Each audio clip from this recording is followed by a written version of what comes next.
नमस्कार, एक बार फिर से आप सभी का तहे दिल से हार्दिक स्वागत है। उत्तर प्रदेश पुलिस भर्ती 2022 असिस्टेंट ऑपरेटर या फिर हेड ऑपरेटर की अगर आप तैयारी कर रहे हैं तो मेरे प्यारे भाई यह क्लास आपके लिए काफ़ी ज़्यादा बेहतरीन है। जीके प्लस साइंस की क्लास नंबर 76 है। इसके पहले हमने 75 तक अच्छे से कंप्लीट कर लिया। अगर आपने नहीं देखा तो आप चैनल की प्लेलिस्ट में जाइए, हर एक क्लास को आप क्रमानुसार देख सकते हैं। तो चलिए मेरे प्यारे भाई, आज की इस बेहतरीन क्लास की शुरुआत करते हैं। उम्मीद है कि आज की हमारी ये बेहतरीन क्लास जो है बहुत ही अच्छे से होने वाली है। कल की क्लास में कुछ नेट प्रॉब्लम की वजह से थोड़ी गड़बड़ी हो गई थी, फिर भी कुछ बेहतरीन तो हुई ही है। तो चलिए मेरे प्यारे भाई, आज की इस बेहतरीन क्लास की शुरुआत करते हैं। हर शौक को कभी पाला नहीं जाता, कांच के खिलौने को कभी उछाला नहीं जाता, मिल जाती है मंजिल कोशिश करने पर, हर बात को किस्मत पर टाला नहीं जाता। मेरे प्यारे भाई, लिखा गया समझ के होंगे, अब बताने की जरूरत नहीं है, आप इतने समझदार हैं। ठीक है, बस मोटिवेशन लाइन पढ़ें आप उतने समझदार हैं कि आप समझ गए होंगे। आपके अंदर जो आग है वो लगातार जलती रहनी चाहिए, वो बुझनी नहीं चाहिए। कब तक? जब तक आपको अपने लक्ष्य की प्राप्ति हो नहीं जाती है। तो चलिए मेरे प्यारे भाई, बढ़ते हैं फर्स्ट क्वेश्चन की तरफ। फर्स्ट क्वेश्चन आपके सामने, गौतम बुद्ध द्वारा भिक्षुणी संघ की स्थापना कहाँ की गई थी? इसका आंसर आप सब प्यारे भाई बहन बताएंगे। क्वेश्चन क्या कहा गया कि गौतम बुद्ध द्वारा भिक्षुणी संघ की स्थापना कहाँ की गई थी? देखो, मैंने आप सबको पहले ही बता दिया था कि गौतम बुद्ध से संबंधित आपका लगभग एक ना एक क्वेश्चन तो आपका आना ही आना है। एग्जाम में ये कंफर्म रहता है मेरे प्यारे भाई। ठीक है, इसके अलावा मेरे भाई आपको मैं बता दूं कि मैं कोशिश करूंगा कि एक दिन आपका गौतम बुद्ध से संबंधित जितने क्वेश्चन बन सकते हैं मैं ट्रिक से आपको गाइस वो सारे क्वेश्चन करवा दूंगा। ठीक है, तो आप इसको लेकर के चिंता ना करिए। तो देखो मेरे प्यारे भाई, गौतम बुद्ध द्वारा भिक्षुणी संघ की स्थापना कहाँ की गई मेरे प्यारे भाई? वैशाली में। सही आंसर क्या हो जाएगा यहाँ पर आपका? वैशाली में। जो भी प्यारे भाई बहन ऑप्शन सी बता रहे हैं बिल्कुल परफेक्ट आंसर हो जाएगा। अगला आपके सामने है कि राजा राम मोहन राय का जन्म कहाँ हुआ था? मेरे प्यारे भाई, इसका आंसर आप सब फटाफट दे दीजिए। करेक्ट आंसर क्या हो जाएगा? राजा राम मोहन राय का जन्म जो है ये कहाँ हुआ था? फटाफट आंसर दीजिए। इसका जो परफेक्ट आंसर हो जाएगा वो हो जाएगा राधानगर, वर्धमान जिला। सही आंसर क्या होगा मेरे प्यारे भाई? यहाँ पर आपका ऑप्शन नंबर ए बिल्कुल परफेक्ट आंसर हो जाएगा। अगला है कि कवि इकबाल, जिन्होंने सारे जहां से अच्छा हिंदोस्तां हमारा, ये गाइस इन्होंने लिखा है, ये भारत के किस स्थान से संबंधित हैं? मेरे प्यारे भाई, समझने की कोशिश करो। क्वेश्चन आपसे क्या पूछा गया कि मोहम्मद इकबाल जो है मेरे प्यारे भाई, जिन्होंने लिखा सारे जहां से अच्छा हिंदोस्तां हमारा, ये गाइस इन्होंने लिखा है, ये कहाँ से संबंधित हैं? फटाफट आंसर दे दीजिए हमारे सभी प्यारे भाई। करेक्ट आंसर क्या होगा? तो इसका जो परफेक्ट आंसर हो जाएगा आपका वो हो जाएगा मेरे प्यारे भाई पंजाब। करेक्ट आंसर क्या हो जाएगा? पंजाब से संबंधित हैं। जो भी प्यारे भाई बहन ऑप्शन सी बता रहे हैं बिल्कुल परफेक्ट आंसर हो जाएगा। अगला आपके सामने क्वेश्चन क्या कह रहा है कि संविधान पांडुलेखन समिति का निम्नलिखित में से कौन सदस्य नहीं था? मेरे प्यारे भाई, थोड़ा सा समझने की कोशिश करना। थोड़ा ये टफ क्वेश्चन आपको लग रहा होगा, लेकिन ध्यान दीजिएगा, नहीं यहाँ पर बात कर रहा है।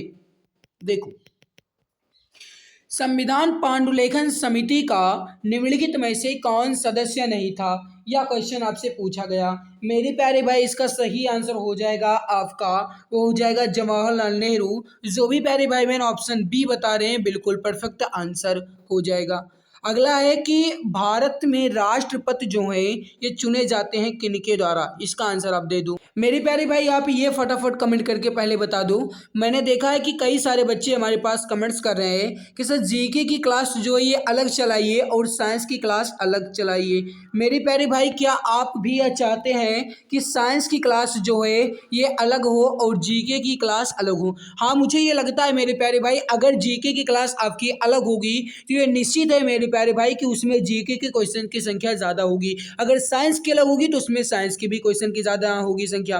क्योंकि गाइज आप समझते होंगे जीके और साइंस ये दोनों सब्जेक्ट्स एक ही क्लास में मैं आपके लिए लेकर आता हूं तो क्वेश्चन की संख्या मैं कम रखता हूं, लेकिन अगर अलग अलग लेकर आऊंगा मेरे प्यारे भाई तो वो जाहिर है कि आपकी ज़्यादा क्वेश्चन की संख्या होगी, तो उससे आपको बहुत ही ज़्यादा बेनिफिट मिलने वाला है। ठीक है, तो एक बार सभी प्यारे भाई बहन ये फटाफट कमेंट करके बता दो कि कौन कौन हमारे प्यारे भाई हैं कि जो ये चाहते हैं कि साइंस की क्लास अलग हो और जीके की क्लास अलग हो, ठीक है। वैसे तो आपकी साइंस की क्लास कभी कभी मैं अलग ले लेता हूँ मेरे प्यारे भाई, 8 बजे आपकी क्लास वो हो जाती है, लेकिन आप सब एक बार बता दो फिर आगे बढ़ेंगे, ठीक है। बता दीजिए फटाफट। ठीक है सभी, ठीक है, बढ़िया बढ़िया। चलिए कोई बात नहीं। देखो मेरी प्यारी भाई, यहाँ पर भारत में राष्ट्रपति जो है ये चुने जाते हैं, आपसे पूछा गया। सही आंसर हो जाएगा निर्वाचित सांसदों व विधानसभा सदस्यों के द्वारा। सही आंसर यहाँ पर आपका हो जाएगा हमारे प्यारे भाई ऑप्शन नंबर डी। जो भी प्यारे मित्र प्यारे भाई बहन ऑप्शन डी बता रहे हैं बिल्कुल परफेक्ट आंसर हो जाएगा। अगला है कि भारत का उच्चतम न्यायालय जो है ये कानूनी तथ्य के मामले में राष्ट्रपति को परामर्श देता है। अब आपको ये बताना है गाइस कि इसका सही आंसर क्या होगा। आप ऑप्शन को पहले पढ़िए उसके बाद आंसर दीजिए, ठीक है। इसके लिए आप 2 से 3 सेकंड का समय ले लीजिए मेरे प्यारे भाई, क्योंकि क्वेश्चन आपका थोड़ा टिपिकल क्वेश्चन है। बताओ। देखो भारत का उच्चतम न्यायालय जो है मेरे प्यारे भाई ये कानूनी तथ्य के मामले में राष्ट्रपति को परामर्श देता है, तभी कब जब वह ऐसे परामर्श के लिए कहता है। समझ के होंगे मेरे प्यारे भाई कहने का मतलब क्या है। सही आंसर क्या हो जाएगा आपका option number B. Correct answer क्या हो जाएगा यहाँ पर आपका ऑप्शन बी। अगला है कि भारतीय करेंसी नोटों के पिछले भाग पर कितनी भाषाएं मुद्रित होती हैं। इसका आंसर आप सब दे दो। भारतीय करेंसी नोटों के पिछले भाग पर कितनी भाषाएं मुद्रित होती हैं। तो जो इसका परफेक्ट आंसर हो जाएगा आपका वो हो जाएगा मेरे प्यारे भाई 15 भाषाएं। कितनी? 15। करेक्ट आंसर क्या हो जाएगा यहाँ पर आपका ऑप्शन नंबर डी बिल्कुल परफेक्ट होगा। अगला क्वेश्चन आपके सामने है कि भारत में मुद्रास्फीति दर की माप जो है ये किस आधार पर होती है। ऑप्शन आपको नीचे नजर आ रहा होगा, इसका आंसर आप दे दो फटाफट। देखो भारत में मुद्रास्फीति दर की माप जो है मेरे प्यारे भाई ये किसके आधार पर होती है। वो होती है थोक मूल्य सूचकांक के आधार पर। किसके आधार पर? थोक मूल्य सूचकांक के आधार पर। सही आंसर क्या होगा हमारे प्यारे भाई यहाँ पर आपका ऑप्शन बी थोक मूल्य सूचकांक के आधार पर। करेक्ट होगा आपका ऑप्शन नंबर बी। अगला है आपके सामने कि वर्ष 1818 में पहला सूती वस्त्र कारखाना निम्नलिखित क्षेत्र में शुरू हुआ। इसका आंसर आप सभी प्यारे भाई बहन बताएंगे। करेक्ट आंसर क्या हो जाएगा। देखो मेरे प्यारे मित्र यहाँ पर आपसे कहा क्या गया, वर्ष 1818 में पहला सूती वस्त्र कारखाना किस क्षेत्र में शुरू हुआ। पश्चिम बंगाल में फोर्ट ग्लास्टर में। करेक्ट आंसर क्या हो जाएगा यहाँ पर आपका ऑप्शन ए। अगला, एक ग्रह की अपने कक्षा में सूर्य से न्यूनतम दूरी को क्या कहा जाता है। इसका आंसर आप सब प्यारे भाई बहन बताएंगे। देखो थोड़ा आज का क्वेश्चन आपको कठिन लग रहा होगा लेकिन इंपॉर्टेंट सारे क्वेश्चन है आपके, ठीक है। इसका जो सही आंसर हो जाएगा मेरे प्यारे भाई वह हो जाएगा उपसौर कहते हैं। सही आंसर क्या होगा आपका ऑप्शन नंबर ए। अगला है कि बोधनिया की खाड़ी दो देशों के बीच स्थित है, उनमें से एक फिनलैंड है तो दूसरा देश कौन सा है। कहने का मतलब ये है मेरे प्यारे मित्र कि जो बोधनिया की खाड़ी है यह किन दो देशों के बीच है। अब आप ये जानते हैं कि उन दो देशों में एक है आपका फिनलैंड तो दूसरा कौन सा होगा। याद रखना मेरे प्यारे भाई, और दूसरा देश है वह है स्वीडन। सही आंसर क्या होगा यहाँ पर आपका ऑप्शन ए फिनलैंड व स्वीडन। सही आंसर हो जाएगा मेरे प्यारे भाई ऑप्शन नंबर ए आपका बिल्कुल परफेक्ट होगा। अगला है कि काकरा पार परियोजना किस नदी से संबंधित है। ठीक है, यहाँ पर देखो ये संबंधित लिखा है। काकरा पार परियोजना किस नदी से संबंधित है। इसका जो परफेक्ट आंसर होगा आपका वो हो जाएगा मेरे प्यारे भाई यहाँ पर ताप्ती नदी से। किससे संबंधित है? ताप्ती नदी से मेरे प्यारे मित्र, ताप्ती नदी से। ठीक है। अगला है कि काकड़ा पारा परियोजना, वही मेरे प्यारे भाई ताप्ती। अगला है कि प्रकाश वर्ष किसकी इकाई है। देखो यह क्वेश्चन जो आपका आया ना, ये प्रकाश वर्ष किसकी इकाई है गाइस, आपका आज भी सेट में है, कल भी आपका ये सेट में था, और गाइस ये मैंने 2-3 दिन पहले भी आपको पढ़ाया, उसमें भी सेट में था। मतलब ये क्वेश्चन आपका बहुत ही ज़्यादा गाइस इंपॉर्टेंट है, ठीक है। जो नहीं जानते हैं वो देख लेंगे, हालांकि मुझे पता है कि लगभग सभी जानते होंगे। देखो, प्रकाश वर्ष जो है मेरे प्यारे भाई, यह किसकी इकाई है? दूरी की है। सही आंसर क्या हो जाएगा यहाँ पर आपका? Option number A. अगला है कि बीटा किरणें जो हैं ये किस प्रकार का आवेश का वहन करती हैं? बीटा किरणें किस प्रकार के आवेश का वहन करती हैं? बताइए फटाफट, आंसर क्या हो जाएगा मेरे प्यारे भाई? देखो, बीटा किरणें जो है मेरे प्यारे भाई, ये सदैव सदैव ऋणात्मक आवेश का वहन करेगी। याद रखना मेरे प्यारे भाई, बीटा किरण जो है ये सदैव ऋणात्मक आवेश का वहन करती है।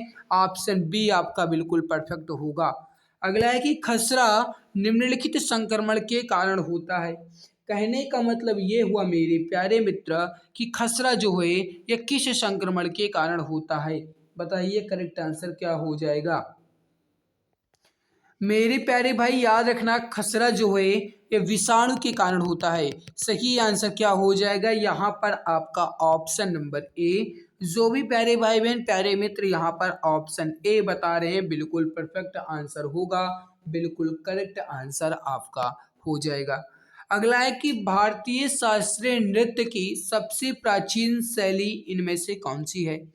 भारतीय शास्त्रीय नृत्य की सबसे प्राचीन शैली, इसका आंसर आप सब प्यारे भाई बहन फटाफट बता दीजिए, करेक्ट आंसर क्या हो जाएगा? मेरे प्यारे भाई, अगर आपको हमारी मेहनत अच्छी लग रही है तो एक बार सभी प्यारे भाई बहन क्लास को अपने दिल की गहराई से लाइक कर देंगे। अगर लगता है कि मैं आपके लिए मेहनत करता हूँ तो एक बार सभी प्यारे भाई बहन क्लास को दिल से लाइक कर दो। मेरे प्यारे भाई, आज ही हमारी क्लास नंबर 76 है और आप गाइस ऐसा कभी भी नहीं करते हो कि अगर मैं ना कहूँ तब तक आप क्लास को लाइक भी नहीं करते हो। आज 76 नंबर क्लास हो चुकी है और मुझे ये पता है गाइस कि 76 नंबर क्लास तक मुझे हर क्लास में ये कहना पड़ रहा है कि आप क्लास को लाइक कर दो। मैंने गाइस ये इसलिए कहता हूँ कि आप सभी प्यारे भाई बहन क्लास को लाइक कर दो मेरे प्यारे भाई, अगर लगता है कि मैं आपके लिए मेहनत करता हूँ। तो सभी प्यारे मित्र जो भी क्लास को लाइक नहीं किए हैं वह क्लास को दिल से लाइक कर देंगे, ठीक है। भारतीय शास्त्रीय नृत्य की सबसे प्राचीन शैली इसमें कौन सी हो जाएगी मेरे प्यारे भाई? कुचिपुड़ी। करेक्ट आंसर क्या हो जाएगा यहाँ पर आपका? ऑप्शन नंबर बी, ठीक है। अब आपसे ये भी पूछा जा सकता है कुचिपुड़ी नृत्य शैली जो है ये गाइस कहाँ पर प्रसिद्ध है? इसका आंसर होगा मेरे प्यारे भाई आंध्र प्रदेश में। कहाँ पर? आंध्र प्रदेश में। ये भी आपसे पूछा जा सकता है तो याद रखना। अगला, काला चांद नामक चित्र का चित्रांकन जो है यह किसने किया? देखो, इसका आंसर आप बता दीजिए। ये चाहे कहा जाए जीके से संबंधित क्वेश्चन है या फिर कहा जाए हिंदी से संबंधित क्वेश्चन है, बात एक ही यहाँ पर हो जाएगी, ठीक है। मेरे प्यारे भाई, जो यहाँ पर लिखा गया ना काला चांद नामक चित्र का चित्रांकन जो है ये किनके द्वारा किया गया? सतीश गुजराल। करेक्ट आंसर क्या होगा यहाँ पर आपका? Option D. अगला है कि कजाकिस्तान की राजधानी क्या है? इसका आंसर आप सभी प्यारे भाई बहन बताएंगे। कजाकिस्तान की राजधानी क्या है? इसका जो सही आंसर हो जाएगा मेरे प्यारे भाई, कजाकिस्तान की राजधानी जो है यह क्या है? आस्ताना। सही आंसर क्या होगा? अस्ताना, बिल्कुल परफेक्ट होगा। अगला है कि डॉलर जो है यह किस देश की मुद्रा है? इसका आंसर आप सब प्यारे भाई बहन बताएंगे। करेक्ट आंसर क्या हो जाएगा मेरे प्यारे भाई? डॉलर कहा गया ना, डॉलर जो है ये किस देश की मुद्रा है? सही आंसर हो जाएगा यहाँ पर आपका, जो भी प्यारे भाई बहन यहाँ पर बता रहे कि फिजी की, बिल्कुल सही आंसर हो जाएगा यहाँ पर आपका ऑप्शन नंबर सी। अगला है कि डायनामाइट का आविष्कार जो है ये किसने किया? इसका आंसर आप सब प्यारे भाई बहन बताएंगे। करेक्ट आंसर क्या हो जाएगा? डायनामाइट का आविष्कार किसने किया? जो इसका परफेक्ट आंसर हो जाएगा मेरे प्यारे भाई वह हो जाएगा यहाँ पर अल्फ्रेड नोबेल के द्वारा। सही आंसर क्या हो जाएगा यहाँ पर आपका? Option number B. जो भी प्यारे मित्र प्यारे भाई बहन यहाँ पर ऑप्शन बी बता रहे हैं, बिल्कुल परफेक्ट आंसर आपका हो जाएगा। अगला है कि संयुक्त राष्ट्र दिवस जो है ये कब मनाया जाता है? इसका आंसर आप सब प्यारे भाई बहन बताएंगे। Question number 21। मैं सोच रहा हूँ गाइस एक दिन आपका दिवस से संबंधित भी सारा मैं कवर कर दूंगा, ठीक है।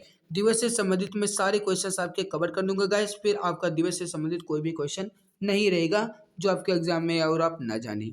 मेरे प्यारे भाई 24 अक्टूबर, ठीक है। 24 अक्टूबर को संयुक्त राष्ट्र दिवस मनाया जाता है। सही आंसर क्या होगा आपका ऑप्शन नंबर डी। अगला आपके सामने क्वेश्चन क्या कह रहा है कि ऑस्ट्रेलिया की सबसे ऊंची पर्वत चोटी माउंट जो है माउंट कोसियुस्को, ठीक है, पूरा नाम इसका है मेरे प्यारे भाई, माउंट कोसियुस्को पर चढ़ने वाली भारतीय महिला कौन बनी है। याद रखना, ऑस्ट्रेलिया की जो सबसे ऊंची पर्वत चोटी माउंट कोसियुस्को है, इस पर चढ़ने वाली भारतीय महिला सबसे पहले। सही आंसर क्या होगा मेरे प्यारे भाई, यहाँ पर वो हो जाएगा, जो भी प्यारे मित्र प्यारे भाई बहन बता रहे हैं कि भावना डेहरिया, बिल्कुल सही आंसर होगा यहाँ पर आपका ऑप्शन नंबर ए। अगला है कि नई शिक्षा नीति के तहत चौथा स्टेज कितने साल का होगा। इसका आंसर आप सब प्यारे भाई बहन बताएंगे, करेक्ट आंसर क्या हो जाएगा।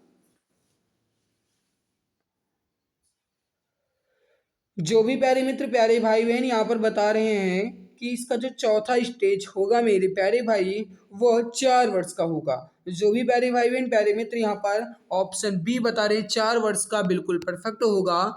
अगला आपके सामने कि 2020 में भारत रत्न पुरस्कार जो है ये कितने लोगों को दिया गया, बताइए। मेरे प्यारे भाई याद रखना, 2020 में भारत रत्न पुरस्कार जो है ये किसी को भी नहीं दिया गया, मतलब संख्या यहाँ पर 0 हो जाएगी, ठीक है। कोई भी ऐसा नहीं था कि जो 2020 में भारत रत्न पुरस्कार से सम्मानित हुआ हो। यहाँ पर आपका सही आंसर होगा ऑप्शन नंबर डी। अगला है कि भारत ने 5 द्वीप देशों की सहायता के लिए कौन सा मिशन शुरू किया। सही आंसर होगा मेरे प्यारे भाई मिशन सागर। सही आंसर क्या होगा, मिशन सागर। जो भी प्यारे भाई बहन ऑप्शन ए बताए हैं बिल्कुल परफेक्ट होगा। अगला है आपके सामने कि मोतीलाल नेहरू बाल संग्रहालय जो है कहाँ स्थित है, बताइए करेक्ट आंसर क्या हो जाएगा। मोतीलाल नेहरू बाल संग्रहालय स्थित है कहाँ पर। इसका जो सही आंसर हो जाएगा मेरे प्यारे भाई वह हो जाएगा लखनऊ में। कहाँ पर है, लखनऊ में। जो भी प्यारे मित्र प्यारे भाई बहन ऑप्शन सी बता रहे हैं बिल्कुल परफेक्ट होगा। अगला है कि गोविंद बल्लभ पंत सागर जो है ये कहाँ अवस्थित है। इसका आंसर आप सभी प्यारे भाई बहन फटाफट आंसर देंगे। मेरे प्यारे भाई जो गोविंद बल्लभ पंत है ये गाइस इसका जो सागर है कहाँ पर है, सोनभद्र जिला में है। सही आंसर क्या होगा यहाँ पर आपका ऑप्शन नंबर ए। याद रखना मेरे प्यारे भाई, उत्तर प्रदेश के सबसे पहले मुख्यमंत्री कौन बने थे पुरुष में, तो वो थे गाइस गोविंद बल्लभ पंत। ये भी आप याद रखना, ठीक है। उन्हीं के नाम पर यानी गोविंद बल्लभ पंत के नाम पर गोविंद बल्लभ पंत सागर है, जो कहाँ पर है, सोनभद्र जिला में यानी सोनभद्र जनपद में। करेक्ट आंसर क्या होगा मेरे प्यारे भाई, ऑप्शन ए आपका बिल्कुल सही होगा। अगला है कि फैयाज खान का संबंध किससे है, बता दीजिए फटाफट। याद रखना है मेरे प्यारे भाई, फैयाज खान का संबंध जो है ध्रुपद से है। सही आंसर क्या होगा आपका ऑप्शन बी। अगला है कि उत्तर प्रदेश का मैनचेस्टर, यहाँ पर मानचेस्टर लिखा है लेकिन होना चाहिए मेरे प्यारे भाई मैनचेस्टर, ठीक है। इसके लिए सॉरी, यहाँ पर होना चाहिए मैनचेस्टर, ठीक है, टाइपिंग मिस्टेक है। उत्तर प्रदेश का मैनचेस्टर जो है किसे कहा जाता है, और फटाफट आंसर दे दीजिए, लगभग सभी इसका आंसर भी जानते होंगे।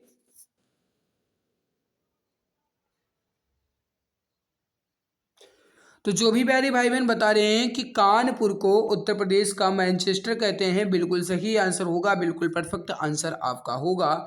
अगला है कि उत्तर प्रदेश की प्रथम लोकायुक्त कौन थी। इसका आंसर आप सभी प्यारे भाई बहन बताएंगे कि उत्तर प्रदेश के प्रथम लोकायुक्त कौन थे। तो याद रखना मेरे प्यारे भाई, सही आंसर हो जाएगा न्यायमूर्ति विशंभर दयाल। सही आंसर क्या होगा यहाँ पर आपका option number A.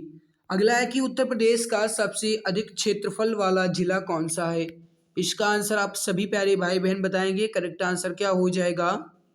Uttar Pradesh का सबसे अधिक क्षेत्रफल वाला जिला वो हो जाएगा लखीमपुर खीरी। सही आंसर क्या होगा मेरे प्यारे भाई, लखीमपुर खीरी। अगर कहा जाए सबसे कम क्षेत्रफल वाला जिला तो वो हो जाएगा मेरे प्यारे भाई हापुड़, सबसे कम क्षेत्रफल वाला है, ठीक है। यहाँ पर परफेक्ट होगा आपका ऑप्शन बी। अगला है गैस आधारित विद्युत संयंत्र जो है ये कहाँ है।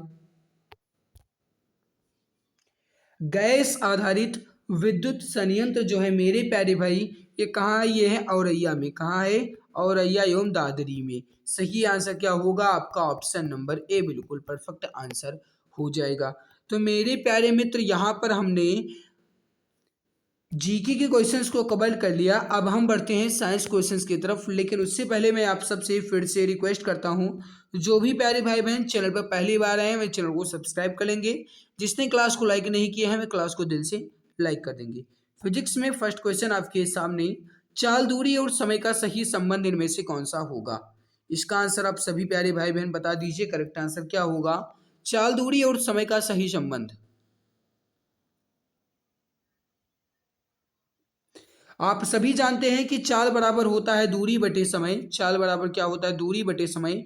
यानी guys speed equal to distance upon time, यानी S equal to D by T. सही आंसर क्या होगा यहाँ पर आपका? ऑप्शन बी, एस बराबर डी बाई टी जो है मेरे प्यारे भाई, यह चाल दूरी और समय का सही संबंध है। करेक्ट आंसर क्या होगा आपका? Option number B. अगला कि तात्कालिक वेग और औसत वेग तब बराबर होते हैं जब वस्तु, अब आपको ये बताना है कि वस्तु में क्या होगा। तात्कालिक वेग और जो औसत वेग होता है ये बराबर कब होता है मेरी प्यारी भाई? याद रखना, तात्कालिक वेग और औसत वेग ये तभी बराबर होंगे जब वस्तु का गाइस त्वरण जो है ये शून्य होगा। कहने का मतलब क्या है मेरे प्यारे भाई? ऑप्शन नंबर डी आपका बिल्कुल सही होगा। जब वस्तु में त्वरण शून्य हो तब तात्कालिक वेग और औसत वेग बराबर होते हैं। सही आंसर क्या होगा मेरे प्यारे भाई? Option number D. अगला है आपके सामने, किसी पिंड का विस्थापन समय के समानुपाती पाया जाता है। पिंड का, अब आपको यहाँ पर यह बताना है गाइस, थोड़ा ऑप्शन पढ़कर आंसर दीजिए। करेक्ट आंसर क्या होगा? कहा क्या गया? किसी पिंड का विस्थापन जो है ये समय के समानुपाती पाया जाता है। तो पिंड का मेरे प्यारे भाई सही आंसर क्या होगा?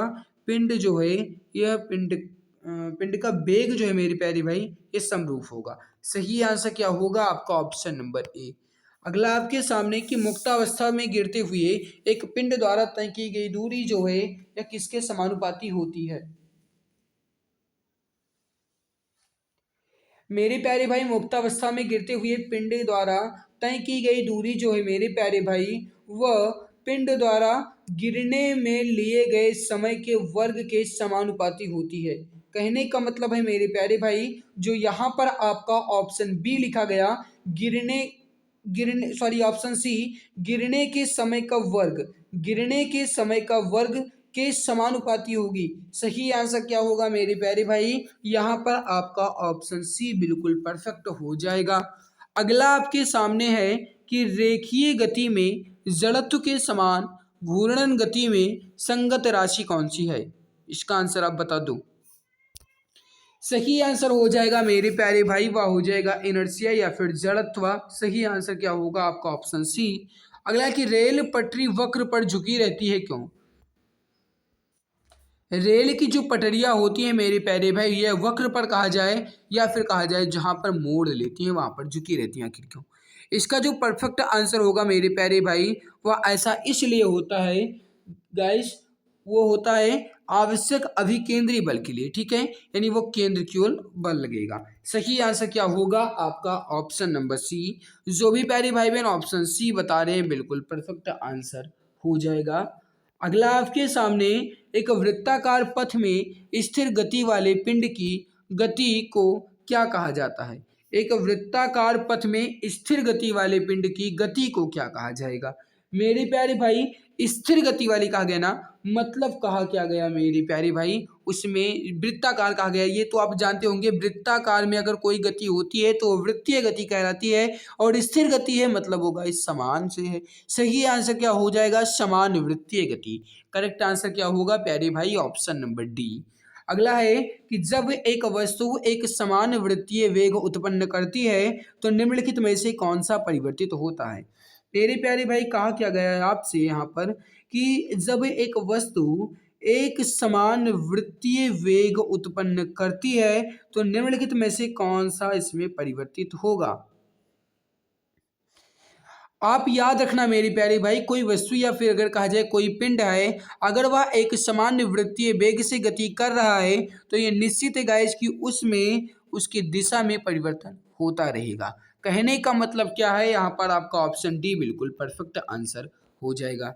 अगला है कि लट्टू को घुमाना किसका एक उदाहरण है। लट्टू को घुमाना किस बल का एक उदाहरण हो जाएगा। फटाफट आंसर दीजिए सभी प्यारे भाई बहन, करेक्ट आंसर क्या हो जाएगा। देखो मेरी प्यारे भाई, लट्टू लट्टू तो आप सबने घुमाया भी होगा, बता दीजिए। देखो लट्टू को घुमाना गाइस जो है ये किसका उदाहरण होता है। सही आंसर हो जाएगा मेरे प्यारे भाई केंद्राभिमुख का, केंद्राभिमुख का होगा। ठीक है, यहाँ पर मैं लिख दे रहा हूँ, एक बार देख लूँ सभी प्यारे भाई, केंद्राभिमुख का। कहने का मतलब है ऑप्शन ए बिल्कुल परफेक्ट होगा। अगला है कि प्रकाश का क्वांटम सिद्धांत किसके द्वारा प्रदान किया गया था। प्रकाश का क्वांटम सिद्धांत जो है मेरे प्यारे भाई या प्लांक के द्वारा प्रदान किया गया। सही आंसर क्या होगा आपका ऑप्शन बी। अगला कि बादलों का रंग सफेद जो है ये किसके कारण दिखाई पड़ता है। मेरे प्यारे भाई बादलों का रंग सफेद जो है ये किनके कारण दिखाई पड़ता है, प्रकाश के प्रकीर्णन के कारण। करेक्ट आंसर क्या हो जाएगा आपका ऑप्शन डी। अगला कि लेंस बनाने के लिए निम्नलिखित में से किसका उपयोग नहीं होता है। अब आप थोड़ा दिमाग लगा लो, दिमाग अगर लगा लोगे तो आंसर इसका आप आसानी से बता सकते हो। बताओ मिट्टी का क्या प्रयोग होता है लेंस बनाने में। मिट्टी का प्रयोग क्या होगा। मिट्टी तो मिट्टी हो जाएगी, मिट्टी का कुछ भी मतलब नहीं है प्यारे भाई। ऑप्शन नंबर ए ही आपका यहाँ पर परफेक्ट हो जाएगा। पानी का तो कहीं ना कहीं प्रयोग होता ही होगा, कांच का तो प्रयोग होता ही है, प्लास्टिक का भी होता है, लेकिन इसमें मिट्टी का कुछ भी प्रयोग नहीं है। सही आंसर क्या होगा आपका ऑप्शन नंबर ए। अगला है कि एक चुंबक के अंदर चुंबकीय बल रेखाओं की दिशा जो है ये कैसी होती है। एक चुंबक के अंदर चुंबकीय बल रेखाओं की दिशा जो है मेरे प्यारे भाई ये होती है दक्षिणी ध्रुव से उत्तरी ध्रुव की ओर। सही आंसर क्या होगा आपका ऑप्शन नंबर बी बिल्कुल सही होगा। अगला कि विद्युत चुंबक जो है ये कैसा चुंबक है। अस्थायी चुंबक है, प्राकृतिक चुंबक है, अस्थायी चुंबक है, या फिर इनमें से कोई नहीं। मेरे प्यारे भाई विद्युत चुंबक जो है ये एक अस्थायी चुंबक है। करेक्ट आंसर क्या हो जाएगा यहाँ पर आपका ऑप्शन नंबर सी। अगला है एक गौर जो है एक गॉस है यहाँ पर, ठीक है, यहाँ पर ये गॉस है। एक गॉस जो है ये किसके बराबर होता है। देखो मेरे प्यारे भाई यह क्वेश्चन आपका इंपॉर्टेंट है और आज थोड़ा आपका डिफिकल्ट क्वेश्चन था। याद रखना मेरे प्यारे भाई 10⁻⁻⁴, 10⁻⁻⁴ टेस्ला के बराबर होता है एक गॉस। सही आंसर क्या हो जाएगा यहाँ पर आपका ऑप्शन नंबर ए बिल्कुल परफेक्ट होगा। अगला है कि ध्वनि का प्रसार डैश डैश डैश में अधिकतम होता है। कहने का मतलब ये है मेरे प्यारे भाई ध्वनि का प्रसार कहा जाए या फिर कहा जाए कि ध्वनि सबसे अधिक किस में होगी। याद रखना मेरे प्यारे भाई मैंने आप सबको ये पहले ही बता दिया कि ध्वनि का अधिकतम वेग जो है मेरे प्यारे भाई ये किसमें होगा, ठोस में। किसमें संचरण नहीं कर सकती ध्वनि, तो निर्वात में। ठोस में ध्वनि का वेग अधिकतम होगा या फिर कहा जाए ध्वनि का प्रसार अधिकतम होगा। आपको कहीं कहीं ऑप्शन में इस बात भी देखने को मिल सकता है, तो आप इस बात पर भी टिक कर सकते हैं। हालांकि यहाँ पर आपका परफेक्ट आंसर क्या होगा मेरे प्यारे भाई, ठोस में या फिर जिन्हें आप कहते हो सॉलिड स्टेट में। सही आंसर होगा मेरे प्यारे भाई ऑप्शन नंबर सी। अगला है कि ध्वनि की दृढ़ता जो दोहरे प्रतिबिंब का परिणाम होती है इसे क्या कहते हैं। ध्वनि की दृढ़ता जो दोहरे प्रतिबिंब का परिणाम होती है इसे मेरे प्यारे भाई क्या कहा जाता है। याद रखना प्रतिध्वनि कहा जाता है। कहा क्या गया, दोहरे प्रतिबिंब का परिणाम। मेरे प्यारे भाई दोहरे मतलब वही ध्वनि आपको दोबारा सुनाई दे। जैसे आप किसी बंद कमरे में बोलते हो तो आपको अपनी ध्वनि दोबारा सुनाई देती है। इसके अलावा गाइस अगर आप किसी कुएं में बोलोगे तो भी आपको वो अपनी ध्वनि दोबारा सुनाई देती है। जैसे लगता है कि हमारी आवाजें गूंज रही हूँ, उसे ही कहा जाता है मेरे प्यारे प्यारे भाई प्रतिध्वनि। क्या कहा जाता है, प्रतिध्वनि। सही आंसर क्या होगा यहाँ पर आपका ऑप्शन डी बिल्कुल परफेक्ट होगा। अगला आपके सामने एक तरंग के गर्त की गहराई को इसका क्या कहा जाता है। देखो तरंग के गर्त की गहराई कहा गया मेरे प्यारे भाई। याद रखना तरंग की गर्त की गहराई को क्या कहा जाता है? आयाम कहा जाता है। सही आंसर हो जाएगा यहाँ पर आपका ऑप्शन नंबर डी। क्या कहा जाता है? आयाम। सही आंसर होगा मेरे प्यारे भाई ऑप्शन नंबर डी, बिल्कुल परफेक्ट होगा। अगला है कि किसी माध्यम में घनत्व के एक दोलन को पूरा करने में लगने वाले समय को क्या कहते हैं? कहने का मतलब मेरे प्यारे भाई आपसे क्या कहा गया, थोड़ा सा समझो। किसी माध्यम में घनत्व के एक दोलन को पूरा करने में लगने वाले समय को तरंग का समयकाल कहते हैं। क्या कहते हैं? तरंग का समयकाल। सही आंसर क्या होगा आपका? ऑप्शन बी बिल्कुल परफेक्ट आंसर होगा मेरे प्यारे भाई। डॉक्टरों द्वारा ठोस वस्तुओं को भेदने हेतु एवं हवाई अड्डों में किस तरंग का प्रयोग किया जाता है? या फिर गाइस अगर हड्डियां डैमेज हो जाती हैं तो ये पता लगाने के लिए कि हड्डी कहाँ पर डैमेज हुई है, कहाँ पर उसमें फ्रैक्चर्स हुए हैं, तो गाइस उसमें एक्सरे का प्रयोग किया जाता है। किस तरंग का, किस किरण का? यक्स किरण का प्रयोग किया जाता है। कहने का मतलब क्या है मेरे प्यारे भाई, यहाँ पर आपका एक्सरे जो लिखा गया है ये आपका बिल्कुल परफेक्ट होगा, बिल्कुल करेक्ट होगा। अगला है कि इंफ्रारेड किरणें गाइस जो है ये क्या है? इंफ्रारेड किरणें क्या हैं? बता दीजिए इसका सही आंसर क्या होगा। ये गाइस जो इंफ्रारेड किरण है, इंफ्रारेड गाइस जो रेस है, ये होती है इलेक्ट्रोमैग्नेटिक वेव्स। क्या होती है? इलेक्ट्रोमैग्नेटिक वेव्स, या फिर जिन्हें आप कहते हो विद्युत चुंबकीय तरंगे। ये आपका बिल्कुल सही आंसर होगा। जो भी प्यारे भाई बहन, प्यारे मित्र यहाँ पर ऑप्शन नंबर डी बता रहे हैं, बिल्कुल परफेक्ट आंसर हो जाएगा। तो प्यारे भाई यहाँ पर हमने जीके और साइंस के क्वेश्चंस को कवर कर लिया। अगर आपको लगता है कि मैंने आपके लिए मेहनत की है तो सभी प्यारे भाई बहन जो भी क्लास को पहली बार देख रहे हैं वह चैनल को सब्सक्राइब कर लेंगे। और गाइस जो हमारे प्यारे भाई बहन पुराने बहुत दिन से जुड़े हैं वह क्लास को दिल से लाइक कर देंगे, ठीक है। 10 बजे आपकी रीजनिंग होती है और 7 बजे आपकी हिंदी होती है। तो वहीं गाइस आपकी 12:30 बजे मैथ की क्लास होती है और 7:30 बजे आपकी जीके साइंस की बेहतरीन क्लास शुरू हो जाती है। सारी क्लासेस की पीडीएफ जो है मेरे प्यारे भाई ये आपको हमारे टेलीग्राम चैनल एग्जाम गुरुजी बाय अरविंद सर पर मिल जाएगी। आप टेलीग्राम पर जाकर के हर एक क्लास को देख सकते हैं, हर एक क्लास की पीडीएफ को देख सकते हैं, ठीक है। तो आज की हमारी मेहनत आप सबको कैसी लगी अपनी राय वीडियो के नीचे कमेंट सेक्शन में जरूर दीजिएगा। तो आज की इस बेहतरीन क्लास में बस इतना ही। मिलते हैं दूसरी नई क्लास में, तब तक के लिए बहुत बहुत धन्यवाद।